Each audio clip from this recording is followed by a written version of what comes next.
نحمده ونصلي ونسلم على سيدنا ومولانا محمد رسوله النبي الأمين المكين الحنين الكريم الرؤوف الرحيم أما بعد فأعوذ بالله من الشيطان الرجيم بسم الله الرحمن الرحيم أتل ما أوحي إليك من الكتاب وأقم الصلاة إن الصلاة تنهى عن الفحشاء والمنكر وَلَذِكْرُ اللَّهِ أَكْبَرُ وَاللَّهُ يَعْلَمُ مَا تَصْنَعُونَ. My dear viewers around the world, this is our weekly Juma sermon on Minhaj-ul-Quran International UK. My name is Abu Adam Ahmad al-Shirazi. I will deliver the English segment to you, and inshallah the Urdu segment will be delivered by Hazrat Allama Muhammad Sadiq Qureshi Sahib. I have recited to you from Surah Ankabut, Surah number 29, verse number 45. Allah subhanahu wa ta'ala tells us in the Holy Quran, and the translation is taken from the glorious Quran, translated by Shaykh al-Islam, Dr. Muhammad Tahir al-Qadri. Allah subhanahu wa ta'ala, He says, O esteemed beloved, recite the book which has been revealed to you and establish prayer. Surely prayer prohibits indecency and impiety. And verily the remembrance of Allah is the greatest. Allah knows whatever deeds you do. Today I want to talk to you about Hazrat Imam Zainul Abidin, who was the son of Hazrat Imam Hussain alayhi salam and the grandson of Hazrat Mawla Ali Sher Khuda radiyallahu ta'ala anhu, and in the lineage from Holy Prophet Muhammad sallallahu alayhi wasallam. Hazrat Imam Zainul Abidin, his name was Ali ibn Hussein and Zainul Abidin, and he is also known as As-Sajjad. As-Sajjad means in Arabic the one who consistently is prostrating, the one who is consistently in sajda, or simply Zainul Abidin, known as the adornment of the worshippers. Hazrat Zainul Abidin's father, as I said to you, was Hazrat Imam Hussain alayhi salam, and his mother was Hazrat Sher Banu. His uncle was Hazrat Hassan Mujtaba radiyallahu ta'ala an, and his grandfather was Hazrat Ali Mawla Sher Khuda radiyallahu ta'ala an. As a baby, he had many of the charming looks of his grandfather Hazrat Imam Ali alayhi salam, and was named Ali in honor of his grandfather. When Hazrat Imam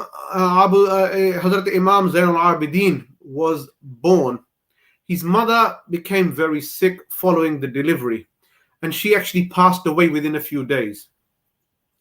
Hazrat Imam Zainul Abidin was cared for by the family of his father Hazrat Hussain alayhi salam and Hazrat Imam Ali radiyallahu ta'ala an. He was just one of the three boys in his family whose names were Ali.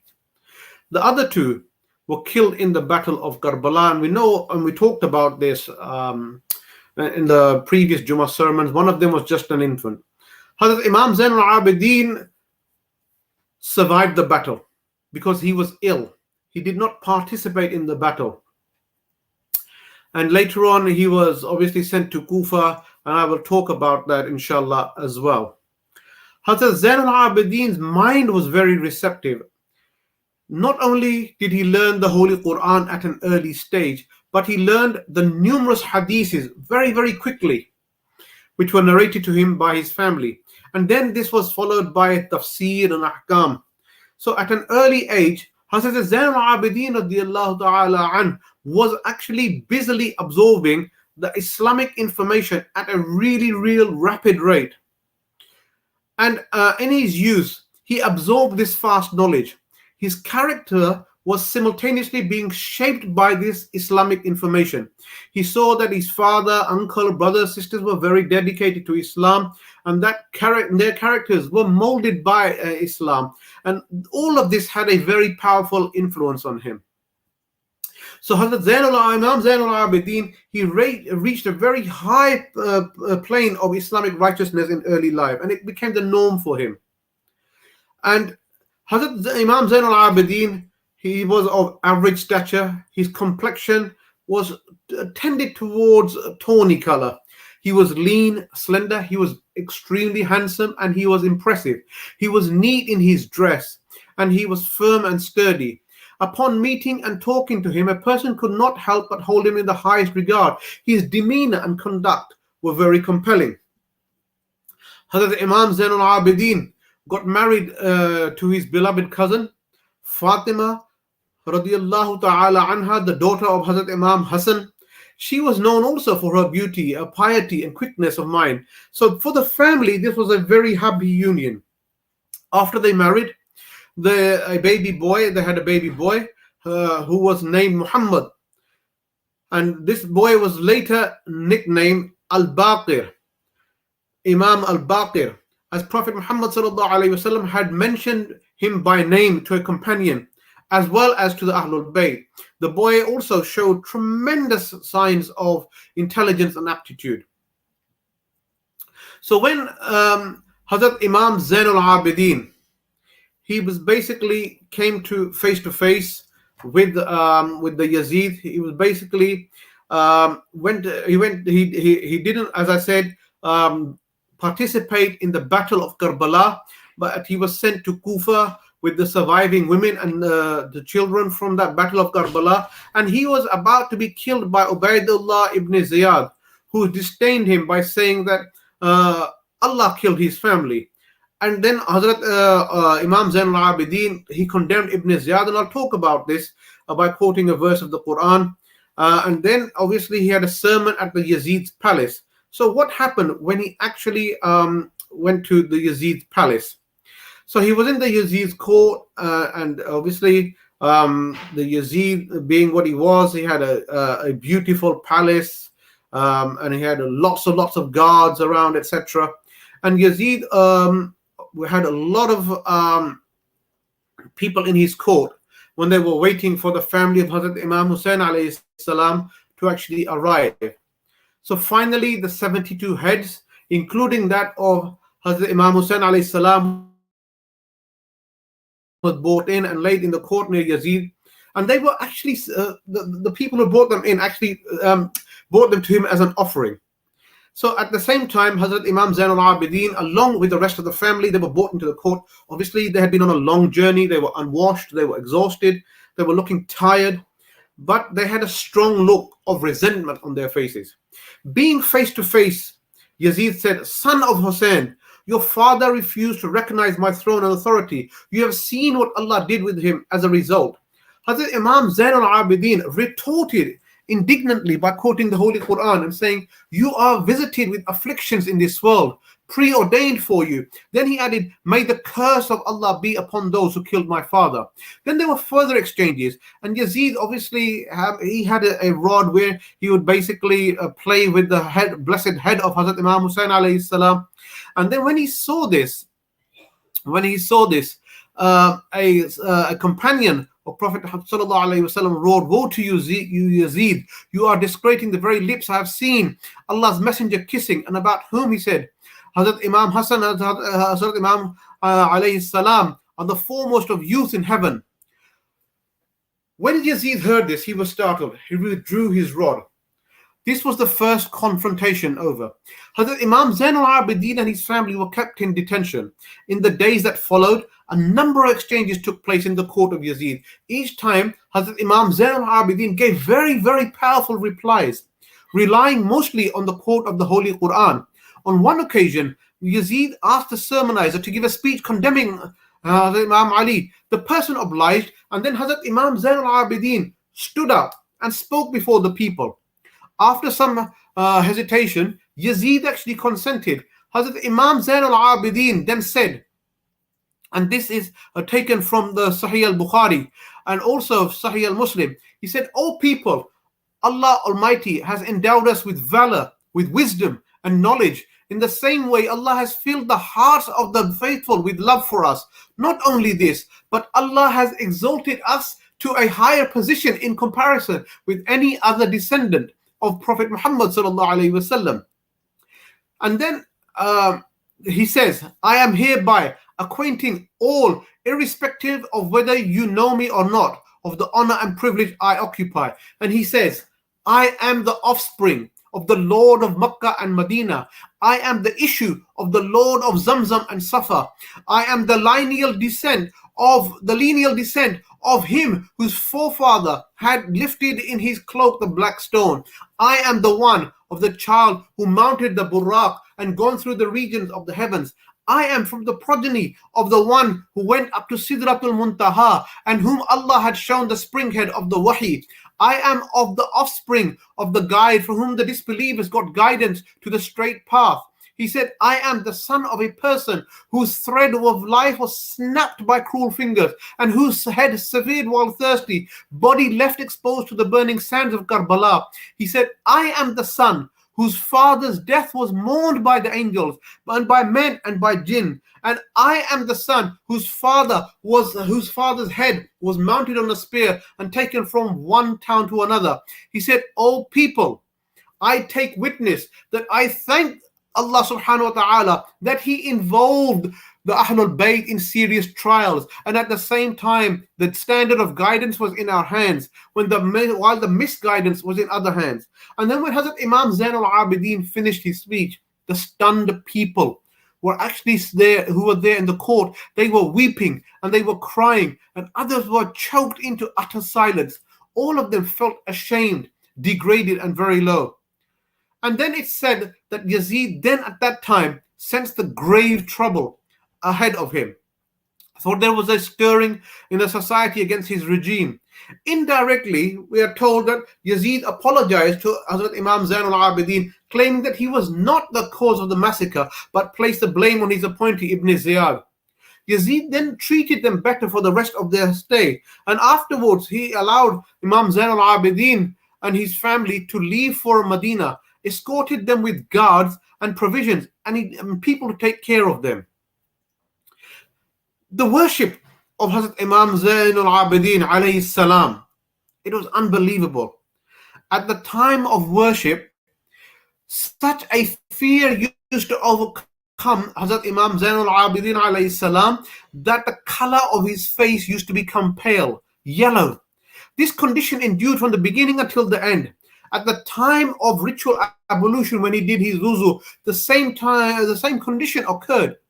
And once when somebody asked for the reason of it, he replied, I am standing in front of a glorious and divine emperor who is the creator of the worlds, in whose hands is the reward and punishment of every creature. What is so surprising is that my condition is such due to his due to his fear.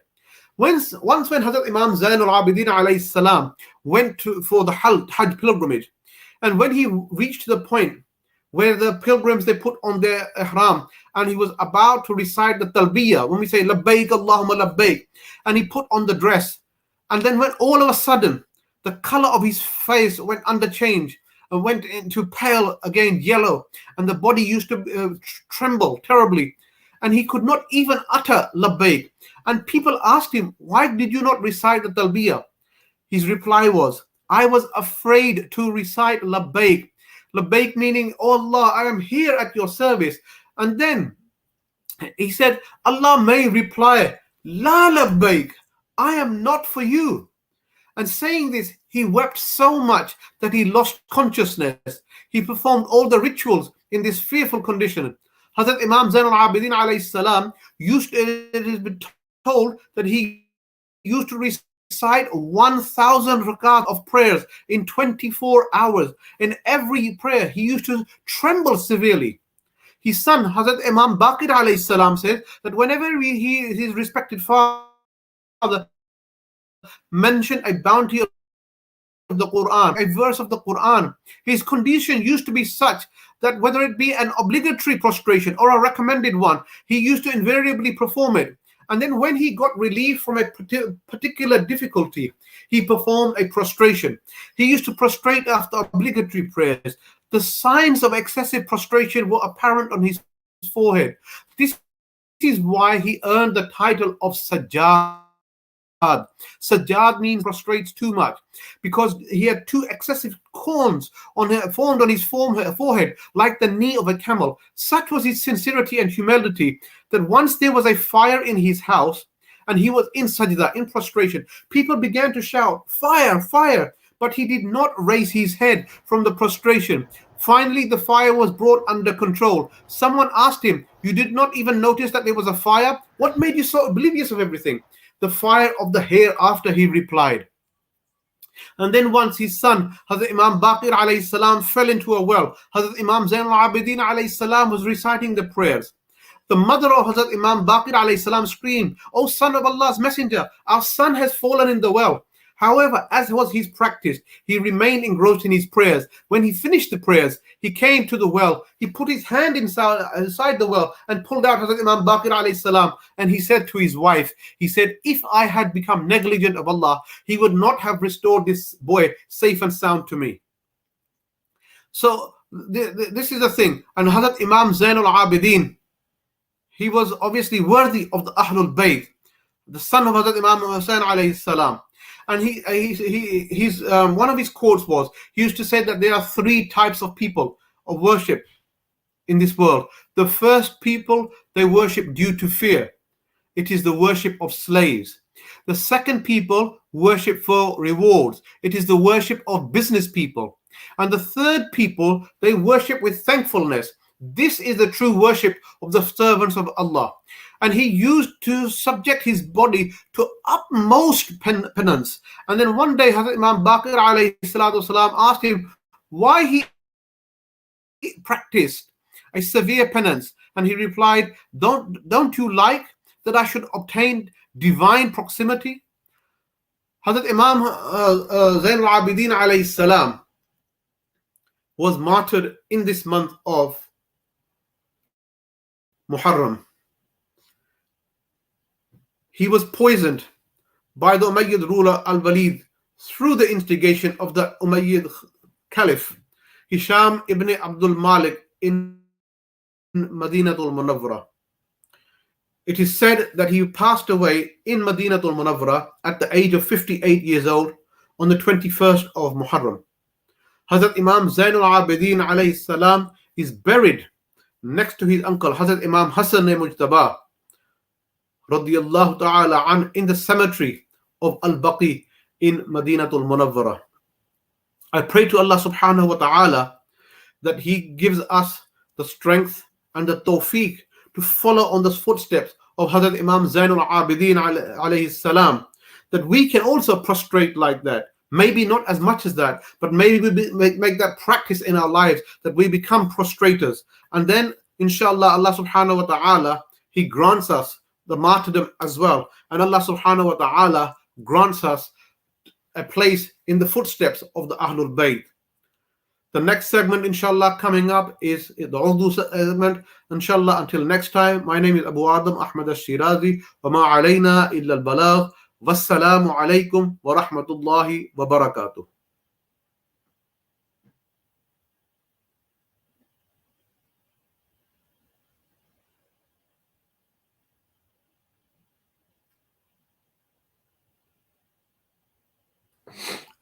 Due to some technical due to some technical reasons, Allama Quraysh Sahib is going to come. I request Abu Adam Shirazi Sahib, you can leave.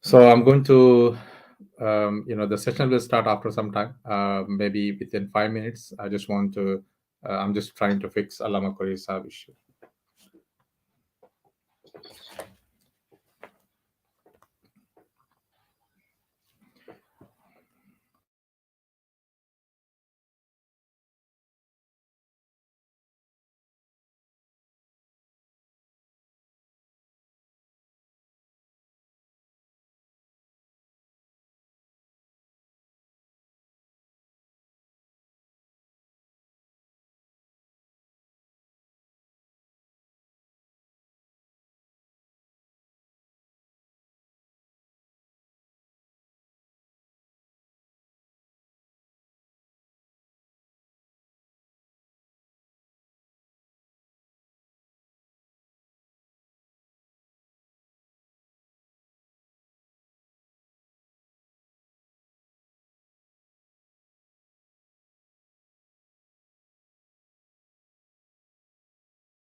جی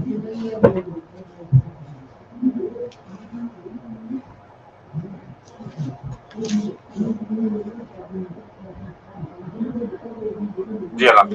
نحمده ونصلي ونسلم على رسوله الكريم اما بعد فاعوذ بالله من الشيطان الرجيم بسم الله الرحمن الرحيم يا ايتها النفس المطمئنة ارجعي الى ربك راضية مرضية فادخلي في عبادي وادخلي جنتي صدق اللہ العظیم. نہایت واجب الاحترام ناظرین اور سامعین، یقیناً آپ سب خیریت سے ہوں گے. آج محرم الحرام کا آخری جمعہ ہے اور تقریباً 26 محرم الحرام آج ہو گئی ہے. اللہ رب العزت کی بارگاہ میں دعا ہے اللہ تعالیٰ ایسے کئی محرم ہمیں جو ہے وہ عطا فرمائے اور ہم محرم الحرام میں ذکر اہل بیت کرتے ہوئے علماء اہل بیت میں اپنا نام درج کرواتے رہیں. منہاج القرآن کا پورا مشن اہل بیت کی محبت کو عام کرنے، اہل سے الفت اور مودت کا اظہار کرنے کا مشن ہے. حضور سیدی شیخ الاسلام نے ہمیں یہی تعلیم دی ہے کہ اس مبارک مہینے میں اہل بیت کا اتنی کثرت سے ذکر کرو، اتنی کثرت سے ذکر کرو، اتنی کثرت سے ذکر کرو کہ آپ کے ماحول کے اندر ہر کسی کو ذکر اہل بیت کی توفیق نصیب رہے. تو لہٰذا منہاج القرآن کے جملہ مراکز پر اہل بیت اکرام کا اور اسپیشلی سید الشہداء امام حسین علیہ السلام کا تذکرہ 10 دن تو جاری ہی رہتا ہے. پھر اس کے علاوہ ویکینڈ پر پھر اور راتوں کے اندر ذکر اہل بیت جو ہے وہ کیا جاتا ہے. گھروں میں لوگ ذکر اہل بیت کرتے ہیں، اپنے مراکز پر ذکر اہل بیت کیا جا رہا ہے. اور منہاج القرآن کے مرکزی سیکریٹریٹ میں پیغام امام حسین علیہ السلام کے نام سے کانفرنس کا انعقاد کیا گیا، جس میں مختلف مکاتب فکر کے علماء نے آ کر ذکر اہل بیت سے انسانیت کو جو ہے وہ روشناس کیا. اور پھر ترہ امتیازیہ کے حضور سیدی شیخ الاسلام نے امام حسین علیہ السلام کی شہادت کے حوالے سے اور ذکر اہل بیت کے حوالے سے جو پیغام نشر کیا وہ پوری دنیا کے لیے ایک مثال ہے. دعا ہے اللہ تعالیٰ حضور سیدی شیخ الاسلام کے سائے کو دراز فرمائے اور ہمیں ان کی قیادت میں آگے بڑھنے کی توفیق عطا فرمائے. آج کی گفتگو جیسا کہ آپ نے میری بگننگ میں جو میں نے آیت پڑھی اس سے آپ نے اندازہ کر لیا ہوگا کہ امام علی مقام علیہ السلام کا جو مقام رضا ہے اس پر ہم بات کریں گے. یہ کتاب حضور سیدی شیخ الاسلام کی شہادت امام حسین فلسفہ و تعلیمات کے عنوان سے، تو اب اس کا نیا ورژن بھی آ گیا ہے، تو لہٰذا اسی سے روشنی حاصل کرتے ہوئے میں آپ کی خدمت میں ذکر حسین اور مقام رضا پر بات کروں گا کہ امام علی مقام کس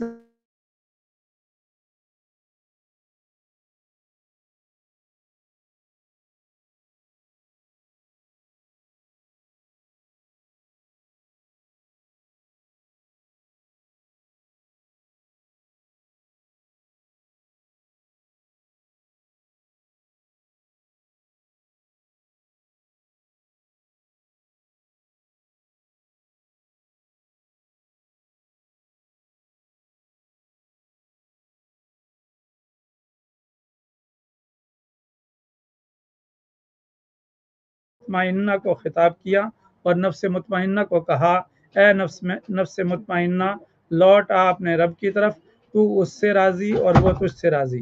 فادخلی فی عبادی وادخلی جنتی، آ میرے بندوں میں داخل شامل ہو جا اور میری بہشت میں داخل ہو جا. یہ ہے وہ پیغام امام علی مقام علیہ السلام کا. اب ہم آگے بڑھتے ہیں کہ کس طریق سے اللہ رب العزت نے کہ حبیب صلی اللہ علیہ وسلم نے اور خود اللہ رب العزت نے قرآن مجید فرقان حمید میں ہمیں جو ہے مختلف مراحل کا بیان کیا ہے. سب سے پہلا مرحلہ جو ہے وہ صبر کا ہے کہ انسان جو ہی کلمہ پڑھتا ہے تو اس پر صبر جو ہے وہ شروع ہو جاتا ہے.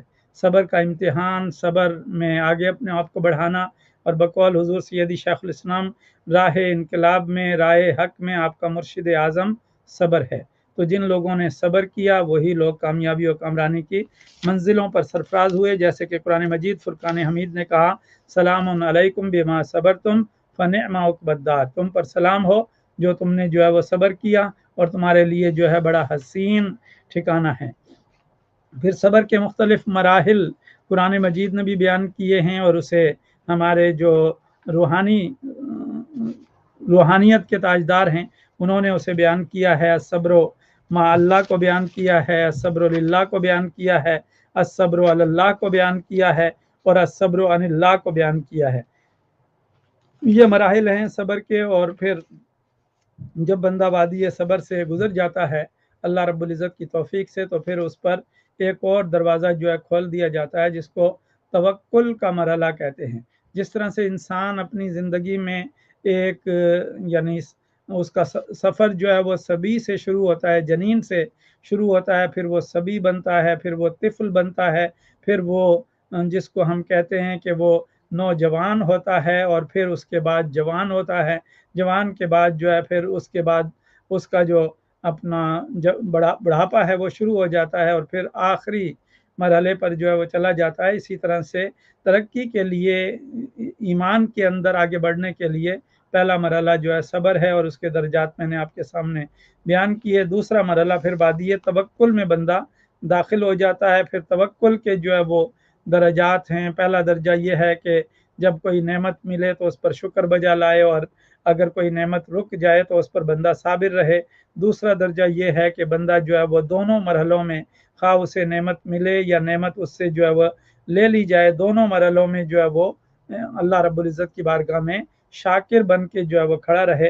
اور تیسرا درجہ جو ہے منع پر جو ہے وہ شکر اس کو محبوب ہو جائے، یعنی اگر کوئی نعمت اس سے روک دی جائے یا چھین لی جائے تو اس پر اسے جو ہے وہ شکر اسے جو ہے پیارا ہو کہ یہ بھی میرے رب کی جو ہے وہ عطا ہے۔ جیسے امام زین العابدین یا امام جعفر الصادق علیہ السلام کے بارے میں ہے کہ انہوں نے شقیق بلخی سے پوچھا تھا، شقیق سناؤ تمہارا کیا حال ہے؟ انہوں نے کہا حضرت مل جائے تو شکر کرتا ہوں، نہ ملے تو صبر کرتا ہوں۔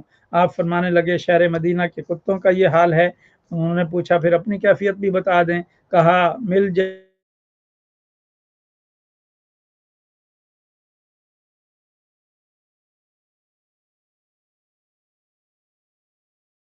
کا اعلیٰ درجہ جو ہے قرار دیا جاتا ہے۔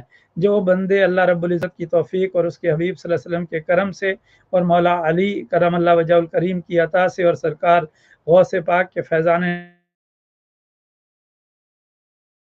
تو پھر ان پر جو ہے ایک اور دروازہ اوپن کر دیا جاتا ہے، اور اس دروازے کو قرآن مجید نے اپنا باب رضا قرار دیا ہے، جس کے بارے میں کہا گیا وَرِضْوَانٌ مِّنَ اللَّهِ اکبر، کہ اللہ کی رضا جو ہے وہ سب سے بڑی چیز ہے، اور اسی کو انہی بندوں کو اللہ رب العزت کی طرف سے جو ہے یہ سزا آتی ہے، اے نفس مطمئنہ آ لوٹ اپنے رب کی طرف، تو اس سے راضی وہ تجھ سے راضی۔ اب جو مرحلہ رضا ہے، جو سب سے بڑا مرحلہ ہے، جو سب سے اعلیٰ مرحلہ ہے، اس کے حوالے سے الغنیہ جو حضور سیدنا شیخ عبد القادر جیلانی رضی اللہ تعالیٰ عنہ کی کتاب ہے، اس میں آپ نے شیخ ذوالنون مصری رحمۃ اللہ علیہ کے حوالے سے 3 مرحلے جو ہے وہ رضا کے بیان کیے ہیں، اور بھی ہو سکتے ہیں کیونکہ یہ ایک بزرگ کی تحقیق ہے، جو ان پر کھلا انہوں نے بیان کر دیا۔ پہلا مرحلہ انہوں نے بیان کیا ہے ترک الاختیار قبل القضاء، اور دوسرا مرحلہ ہے سرور القلب بمر القضاء، اور تیسرا مرحلہ ہے فقدان المرارت بعد القضاء، یعنی پہلے مرحلے پر بندہ جو ہے وہ اپنے اختیار کو جو ہے وہ چھوڑ دے قضا کے آنے سے پہلے، یعنی اسے معلوم ہو کہ یہ قضا آنے والی ہے، اسے دکھا دیا جائے، لیکن وہ اپنے اختیار کو استعمال نہ کرے اور اللہ کی قضا پر راضی ہو جائے، جس کو کہتے ہیں راضی بقضا، اور یہ بہت مشکل مرحلہ ہے۔ خود حضرت موسیٰ علیہ السلام نے اللہ رب العزت کی بارگاہ میں پوچھا تھا کہ الہ العالمین تیری رضا کو پانے کا کیا ذریعہ ہے؟ اس پر اللہ رب العزت نے فرمایا ابن عمران تم اس کی طاقت نہیں رکھتے۔ تو حضرت موسیٰ علیہ السلام یہ جواب سن کر بے ہوش ہو گئے۔ جب ہوش میں آئے تو اللہ کی بارگاہ میں توبہ کی، اور اللہ رب العزت نے پھر انہیں فرمایا کہ میری رضا کو حاصل کرنا ہے تو میری قضا پر راضی ہو جاؤ، یعنی جس نے میری قضا کو قبول کر لیا وہ میری رضا کو جو ہے وہ پالے گا۔ اسی لیے رسول پاک صلی اللہ علیہ وسلم کی دعاؤں میں یہ دعا شامل ہے، اللہم انی اسألک رضاک بعد القضاء، اے اللہ تیری قضا کے آنے کے بعد میں تیری قضا پر جو ہے وہ راضی ہوں۔ یہ بہت اہم اور اعلیٰ قسم کا مرحلہ ہے، اللہ رب العزت ہمیں اس کے فیضان سے مالا مال فرمائے۔ دوسرا مرحلہ ہے سرور القلب بمر القضاء، کہ جب جو ہے وہ قضا کی چھری چل رہی ہو، قضا اپنا کام دکھا رہی ہو، قضا اللہ کے فیصلے کو کہتے ہیں، تقدیر کو کہتے ہیں، تقدیر اللہ رب العزت کا فیصلہ ہے، جب وہ فیصلہ وارد ہوتا ہے تو اس کو قضا کہتے ہیں۔ تو لہٰذا جو ہے ایسے مرحلے پر بندہ سرور پا رہا ہو، خواہ مشکل ہو، خواہ تلواریں چل رہی ہوں، نیزے جو ہے وہ اچھالے جا رہے ہوں اور گوشت کٹ کٹ کے گر رہا ہو، یا تکالیف کے انبار بندے پر جو وہ آ جائیں، ان مراحل میں بھی بندہ جو ہے وہ سرور محسوس کرے۔ جیسے میں ابھی آپ کو عرض کرتا ہوں کہ حضرت فضیل بن عیاض جو بہت بڑے بزرگ تھے، جب ان کے بیٹے کا انتقال ہوا، 18 سال کا جوان بیٹا جو ہے وہ دنیا سے رخصت ہوا، ان کا جنازہ اٹھا تو جنازے پر حضرت فضیل بن عیاض جنہیں 30 برس سے لوگوں نے کبھی مسکراتے نہیں دیکھا تھا، ہنستے نہیں دیکھا تھا، وہ اس دن مسکرا رہے تھے۔ اور یہ بھی میں آپ کو عرض کرتا چلوں کہ وہ بیٹا انتقال کیسے ہوا۔ ایک قاری بہت اچھا قرآن پڑھنے والا جب جو آپ کے پاس آیا تو آپ نے فرمایا کہ یہ تلاوت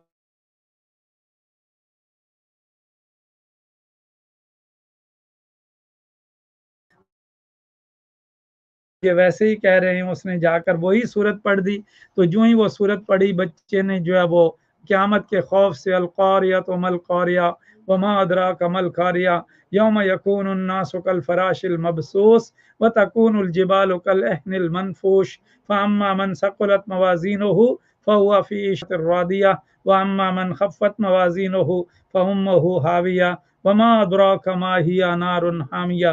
جب یہ سورہ سنی تو بچے نے جو ہے وہ ایک خوف کی کیفیت اس پر طاری ہوئی اور اس کا جو ہے وصال ہو گیا۔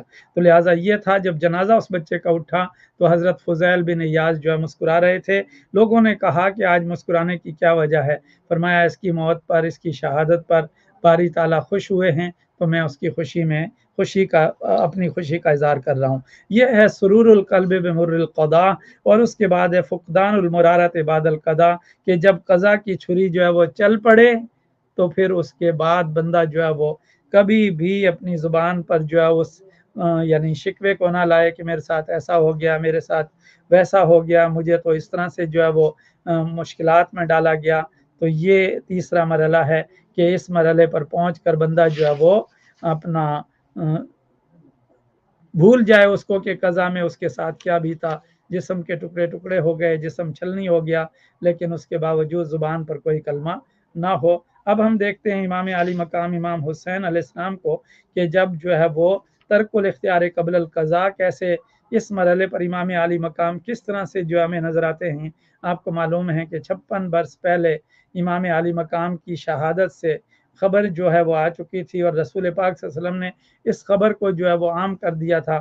ام المومنین ام سلمہ اور دیگر ازواج مطہرات اور اصحاب رسول صلی اللہ علیہ وسلم بیان کرتے ہیں کہ ہمیں اس امر میں کوئی شک نہیں تھا کہ حسین کربلا میں شہید کیے جائیں گے۔ یہ بات زبان زد عام ہو چکی تھی، ہر کسی کو معلوم تھا کہ اتنی روایات تھیں، اتنے مراحل آقا علیہ السلام نے بیان کیے تھے، لیکن اس کے باوجود نہ سیدہ کائنات سیدہ فاطمہ الزہرا علیہ السلام نے دعا کی، نہ مولا کائنات نے دعا کی، نہ امام حسن مجتبیٰ نے دعا کی، نہ خود آقا دو جہاں صلی اللہ علیہ وسلم نے دعا کی یا اللہ یہ قضا جو ہے اس کو ٹال دے۔ نہیں، کوئی دعا نہیں کی، بلکہ سب استقامت کی دعا جو ہے وہ کرتے رہے۔ اور جب قضا کی چھری چل رہی تھی تو کہیں امام علی مقام کے بھانجے اون محمد شہید ہو رہے ہیں، کہیں آپ کے بھتیجے حضرت قاسم، حضرت ابوبکر، حضرت عمر شہادت کا جام پی رہے ہیں، کہیں آپ کے اپنے لخت جگر حضرت علی اکبر اور علی اصغر جام شہادت نوش کر رہے ہیں۔ ایسے مرحلے میں بھی امام علی مقام جو ہے وہ ان کے لاشیں بھی اٹھا کر لا رہے ہیں، لیکن کوئی شکوہ زبان پر نہیں ہے، اور یہی زبان پر ہے رضیت برضا اللہ، کہ میں اللہ کی رضا پر راضی ہوں، یا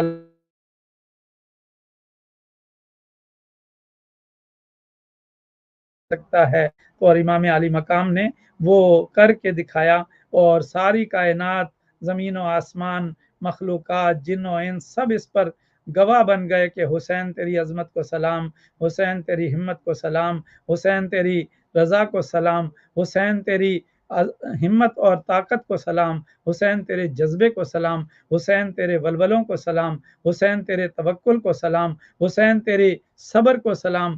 آج کائنات کے لیے، انسانیت کے لیے یہ اصول بن گیا ہے کہ جو بھی شخص رائے حق پر چلتا ہے، حسین اس کے سردار ہیں، حسین اس کے رہبر ہیں، حسین اس کے رہنما ہیں، حسین اس کے قائد ہیں، حسین اس کے مربی ہیں۔ تو امام علی مقام علیہ السلام نے یہ جو ہے وہ عظیم سرور القلب بمر القضا، قضا کے وقت جو ہے وہ اپنی بہنوں کو، اپنی ازواج کو، اپنے بیٹے کو تلقین کر کے جا رہے ہیں کہ صبر کے دامن کو ہاتھ میں تھامنا، کسی طرح کی بے صبری نہ کرنا، کسی طرح کی خلاف شرع کوئی کام نہ ہو، اپنی عزت کی، ناموس کی، اپنے آنر کی ہمیشہ حفاظت کرنا، یہ امام علی مقام کی تلقین تھی۔ اور ایک تلقین آپ نے یزیدیوں کے سامنے بھی جا کر کی اور کہا کہ مجھے پہچانو کہ میں کون ہوں، میں ہی دوش پیغمبر کا سوار ہوں، میں ہی جنتی جوانوں کا سردار ہوں۔ اس سے کوئی امام علی مقام کا مقصد یہ نہیں تھا کہ امام علی مقام کو کوئی سپورٹ ملے گی، بلکہ مقصود یہ تھا کہ اتمام حجت ہو جائے،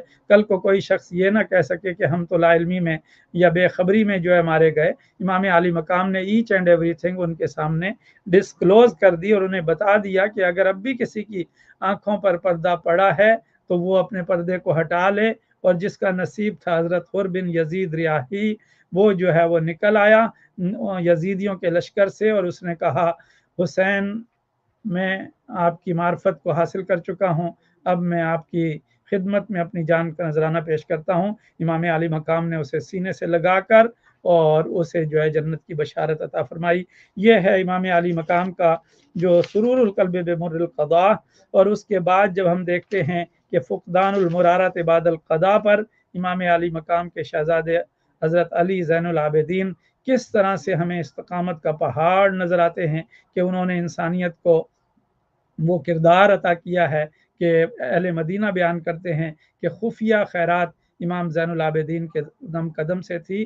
ہر روز رات کو جب لوگ سو جاتے تو غربا، مساکین، یتامہ، بیواؤں کے گھر اپنے ذاتی مال سے جو ہے وہ ان کے ہاں غلے کے بڑے بڑے بورے اٹھا کر خود اپنی کمر پر جو ہے وہ چھوڑ کے آیا کرتے تھے۔ یہ امام علی مقام کا، اور جو کوئی مہمان آتا اس کی خاطر مدارات کی جاتی ہیں، اسے اس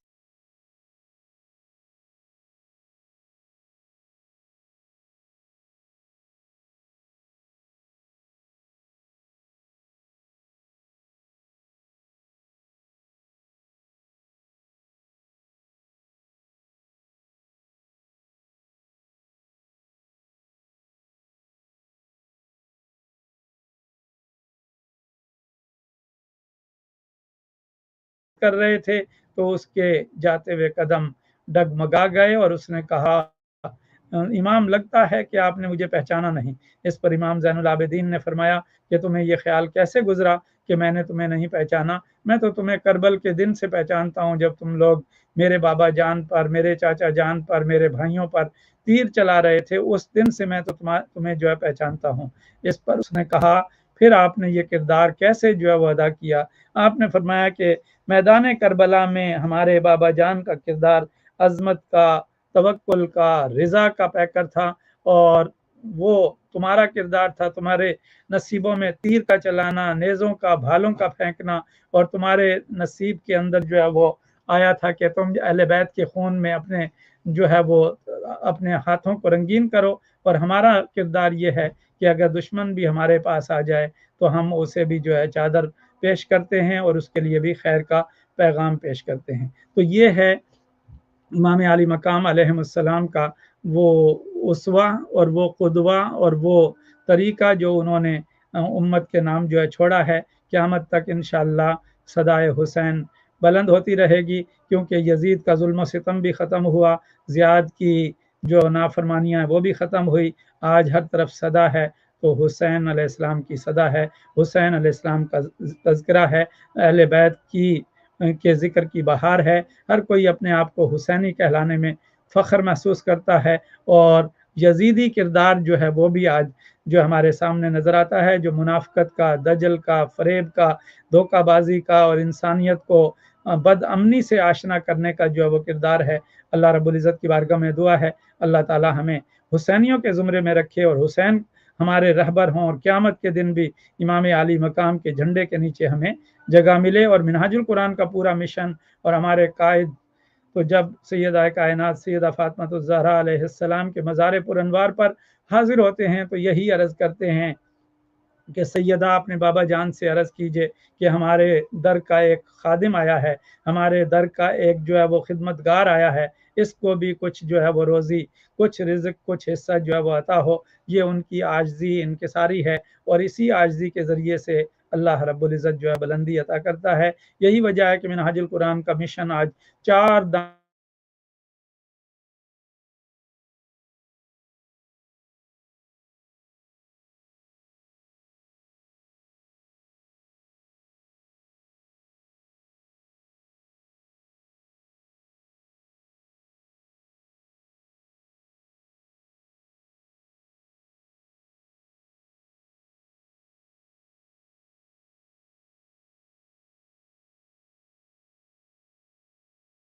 کرتے ہیں کہ آپ ہمارے ساتھ جو ہے جڑے رہیں گے محفل ذکر کے پروگرام میں انشاءاللہ تعالی۔ محفل ذکر 7:30 بجے بعد نماز عصر جو ہے وہ شروع ہمارے ساتھ ہو سکتے ہیں، اور ہمارے ساتھ جو ہے وہ یہاں پریکٹیکلی بھی آ سکتے ہیں اور اس میں شریک ہو سکتے ہیں۔ اسی طرح سے اس سنڈے کو منہاج القرآن ویمن لیگ لنڈن جو ہے وہ اپنا لنڈن ادارہ جو چیپٹر ہے وہ اپنا ایک عظیم الشان ذکر اہل بیت کے عنوان سے پروگرام کر رہی ہے۔ صرف خواتین کے لیے پروگرام ہے، جس میں استاذہ فاطمہ مشہدی صاحبہ کا خطاب ہوگا۔ 2 بجے سے لے کر 5 بجے تک یہ پروگرام ہے۔ اس میں بھی تمام بہنوں کو شرکت کی دعوت دی جاتی ہے، اور میں انکریج کروں گا تمام ویورز کو، لسنر کو، کہ وہ اس میں ضرور جو ہے وہ شریک ہوں، اور اپنے لے کر آئیں اپنی فیملیز کو، تاکہ وہ بھی ذکر اہل بیت کو اجتماعی طور پر جو ہے وہ کر سکیں۔ اس کے بعد تیسرا پروگرام جو ہے بیت الحکمہ کا ہے۔ بیت الحکمہ جو ہے وہ بوائز اینڈ گرلز کے لیے ایوری سنڈے جو ہے یہ شروع کیا جا رہا ہے۔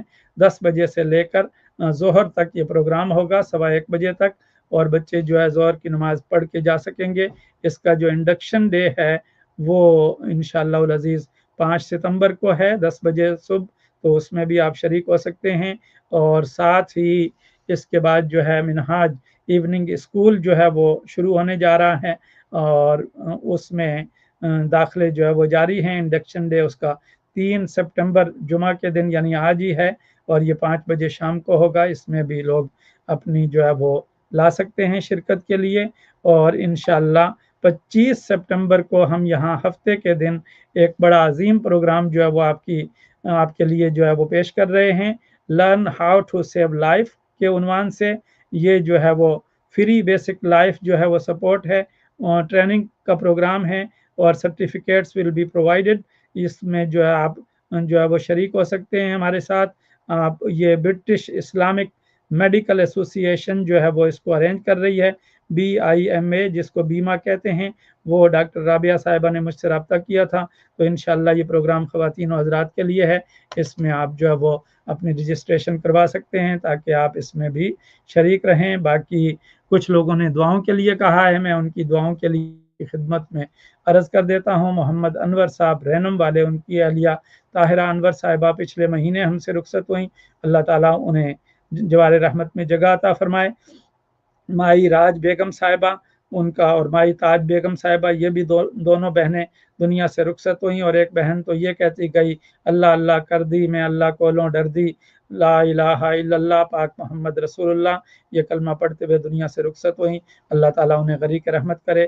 ہمارے MBM کے ممبر میزان الرحمان صاحب کا انتقال ہوا پچھلے دنوں، ان کو بھی اللہ تعالیٰ اپنے جوار رحمت میں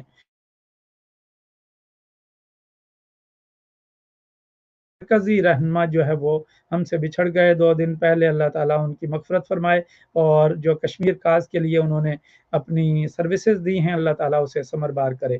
اس کے علاوہ ڈاکٹر عبدالقدیر خان صاحب محسن پاکستان، وہ بیمار ہیں، ان کی شفا یابی کے لیے دعا کی درخواست کی گئی ہے۔ اور ساتھ ہی ساتھ جو ہمارے کچھ احباب، حاجی مظفر صاحب، سلطان محمود صاحب، حاجی محمد اسحاق صاحب، اور ان کی فیملیز میں بھی کچھ لوگ کووڈ کی وجہ سے جو ہے پریشان ہیں، اللہ تعالیٰ سب کو ہمت حوصلہ دے۔ عاشق علی صاحب ایلزبری سے، ہمارے جو ہے وہ منہاج القرآن کے حضور قدوۃ الاولیاء کے مریدین میں آپ کا شمار ہے، وہ ہاسپٹل میں ہیں، اللہ تعالیٰ انہیں شفا یابی عطا فرمائے۔ اور دنیا نعت کا ایک بہت بڑا نام سید صبی الدین صبی رحمانی صاحب، پچھلے دنوں ان کا جو آپریشن ہوا، اللہ تعالیٰ انہیں صحت سے مالا مال فرمائے۔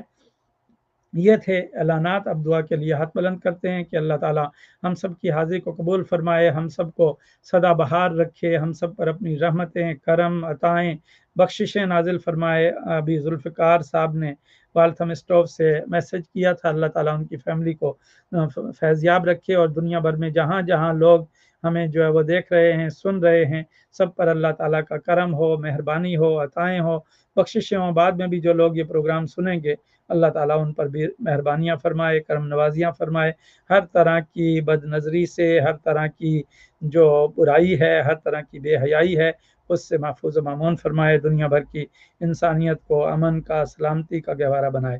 ربنا وآتنا ما وعدتنا علی رسلک ولا تخزنا یوم القیامہ انک لا تخلف المیعاد.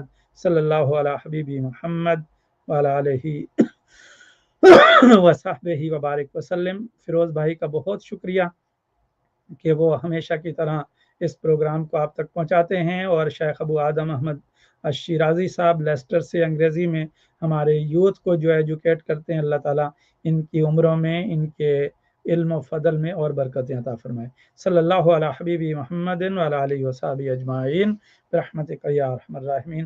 السلام علیکم ورحمۃ اللہ وبرکاتہ.